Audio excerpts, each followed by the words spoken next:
How to view your train journey in the map using the Where is my train application. So hey guys, welcome to this tutorial. In this quick and easy tutorial, I will be covering on how you can view your entire train journey in the Google Maps using the Where is my train application. So the steps to this particular feature are really quite simple, and it is almost identical in both the Android and iOS devices with just a minor difference within the user interface. So let me show you how to do this. So in order to view your journey in the Google Maps, the first thing that you will need to do is download the Where is my train application. And once you have downloaded the Where is my train application, simply tap onto the app icon to launch it. And once the application launches, you will need to connect your PNR number with the application.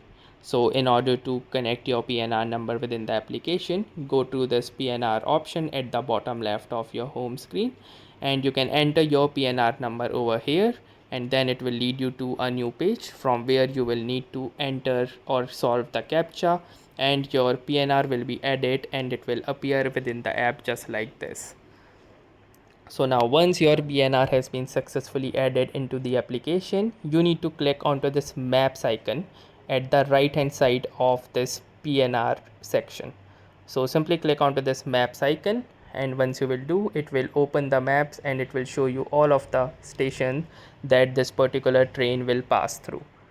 So now in order to view this particular journey on the Google Maps, you need to click onto this maps icon present at the bottom left. So simply click onto this maps icon, and here you can see that it is now showing me the entire journey within this particular map, as you can see right here. So this will give you a visual representation, and as your train starts, it will also show the progression, and it will give you a status as well, like delayed, not delayed, etc. So that's how easily you can visualize your journey on the Google Maps using the Where is my train application. So that was all for this tutorial. Thanks for watching and have a nice day.